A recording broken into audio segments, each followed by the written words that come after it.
नमस्कार मित्रांनो, आपल्या सगळ्यांचं स्वागत आहे आमच्या यूट्यूब चॅनलमध्ये. मित्रांनो, राज्य शासनाच्या मार्फत एक जी-आर निर्गमित या ठिकाणी करण्यात आलेला आहे 2 फेब्रुवारी 2024 रोजी.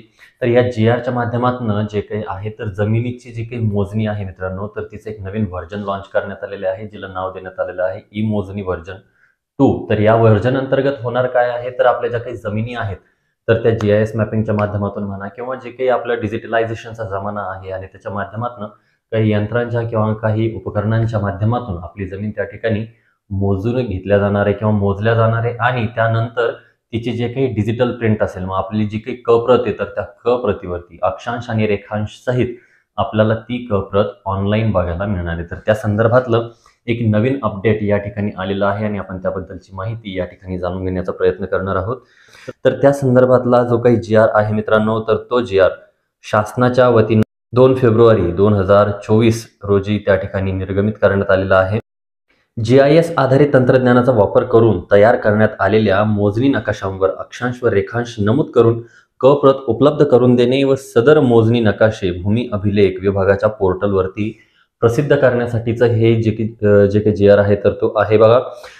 भूमी अभिलेख विभागामार्फत महाराष्ट्र जमीन महसूल अधिनियम 1966 चे कलम 136 व महाराष्ट्र जमीन महसूल सीमा व सीमाचिन्ह नियम 1969 मधील तरतुदीनुसार जमीनधारक अगर हितसंबंधित व्यक्तीच्या अर्जानुसार म्हणजे शेतकऱ्याच्या अर्जानुसार विभागाकडून मुख्यतः जमिनीची मोजणी करून भूमी अभिलेखानुसार जमिनीच्या हद्दी कायम करणे, जमिनीचा झालेला पोट हिस्सा मोजणी करून त्याचे नवीन पोट हिस्से अभिलेख तयार करणे, भूसंपादन मोजणी करणे व संपादन क्षेत्राप्रमाणे अभिलेख तयार करणे, जमिनीच्या हद्दी निश्चित करून त्या हद्दी संबंधी जमीन धारकास दर्शवून जनतेच्या विनंतीचे किंवा तक्रार निवारण केले जाणार आहे. तसेच मोजणी अंती संबंधित धारकांना किंवा अर्जदारांना मोजणी नकाशाच्या क प्रती पुरवल्या जातात. सदर मोजणी नकाशाच्या क प्रतीमध्ये जागेवर प्रत्यक्ष मोजणी वेळी वहिवाटी किंवा ताब्याप्रमाणे व अभिलेखाप्रमाणे येणाऱ्या हद्दी दर्शवून योग्य परिमाणात संबंधित टिपा नमूद करून मोजणी नकाशाची क प्रत त्या ठिकाणी शेतकऱ्यांना पुरवली जाणार आहे. म्हणजे सांगायचं तात्पर्य किंवा एकंदरीत संदर्भ सांगायचा झाला तर जे काही आपलं भांडणं आपल्या बांधावरून होतात की 2 तास माझे तुझ्याकडे गेले, 3 तास आपले इकडे आलेत, तर या गोष्टी या ठिकाणी संपुष्टात येणार आहेत. कारण GIS मॅपिंग अक्षांश आणि रेखांशच्या माध्यमातून या ठिकाणी होणार आहे. ज्या ठिकाणी तुम्ही उभा असतात त्या ठिकाणचा आणि तुमच्या शेजारच्या ठिकाणचा म्हणजे एक पावलाच्या अंतरावरचा अक्षांश आणि रेखांश सुद्धा काय तर वेगळा त्या ठिकाणी मांडला जातो. तर अशा पद्धतीने या ठिकाणी मोजणी ही होणार आहे. तर बघा, सद्यस्थिती जमिनी मोजण्यासाठी GIS आधारित GNSS रोवर्स व इलेक्ट्रॉनिक्स टोटल स्टेशन मशीन इत्यादी आधुनिक तंत्रज्ञानाचा वापर केला जात आहे. तसेच मूळ भूमापन नकाशाचे डिजिटलायझेशन व जिओ रेफरन्सिंग नकाशांचा मोजणी नकाशा अंतिम करताना आधार नकाशा बेस मॅप म्हणून वापर करण्यात येणार आहे. तसेच ई मोजणी व्हर्जन 2 ही आज्ञावली नंदुरबार व वाशिम जिल्ह्यांमध्ये तसेच इतर जिल्ह्यातील प्रत्येक तालुक्यामध्ये लागू करण्यात आलेली असून टप्प्याटप्प्याने संपूर्ण राज्यात त्या ठिकाणी लागू करण्यात येणार आहे. सदर आज्ञावलीद्वारे स्वीकारण्यात येणारे मोजणी अर्ज प्रकरणी GIS आधारित किंवा GNSS रोवर्सद्वारे मोजणी कामे करण्यात येत आहेत. त्यामुळे मोजणी नकाशामध्ये प्रत्येक हद्दीचे अक्षांश व रेखांश प्राप्त होत आहेत.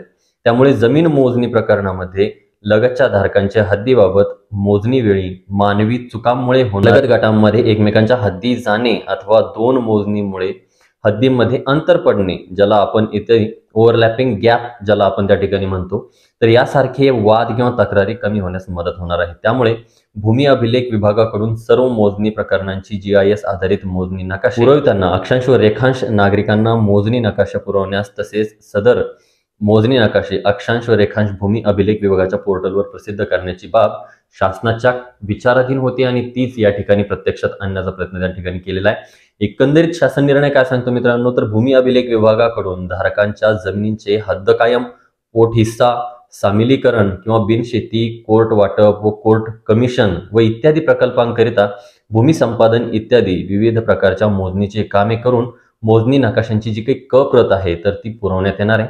त्यासाठी ज्या मोजणी प्रकरणामध्ये जमीन मोजण्यासाठी GIS आधारित किंवा GNSS रोवर्स व इलेक्ट्रॉनिक्स टोटल स्टेशन मशीन इत्यादी आधुनिक तंत्रज्ञानाचा वापर करण्यात आलेला आहे. मोजणी नकाशांवर अक्षांश व रेखांश करून क प्रत उपलब्ध करून देणे व सदर मोजणी नकाशे भूमी अभिलेख विभागाच्या पोर्टलवरती प्रसिद्ध करण्यास मान्यता देण्यात येत आहे. तर मित्रांनो, अशा पद्धतीचा GR या ठिकाणी काढून शासनाने जे काही आहे तर एक जमीन आहे. आता बऱ्याच ठिकाणी काय आहे तर आपल्या ज्या काही जमिनी असतात तर त्या वडिलांकडून मुलांकडे जाताना त्यांचं डिव्हायडेशन त्या ठिकाणी होतं, त्यांची वाटणी त्या ठिकाणी होते आणि बहुतांश वेळी ती वाटणी होत असताना जो काही आपला गट असतो तर त्या गटामध्येच 2 हिस्से त्या ठिकाणी तयार होतात.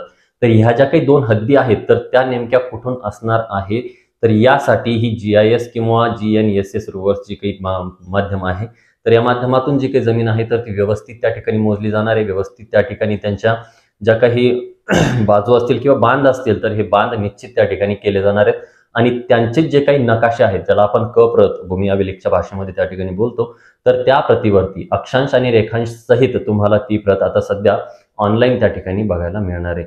जर तुम्ही तक्रार दिलेली असेल तर अशा पद्धतीचे मॅपिंग तुमच्या शेतीमध्ये त्या ठिकाणी होऊ शकते आणि तुमची जी काही क प्रत आहे तर ती भूमी अभिलेखच्या ऑनलाईन वेबसाईटवरती आपण बघू शकता. व्हिडिओ आवडला असेल तर व्हिडिओला लाईक करा, चॅनलला सबस्क्राईब करा.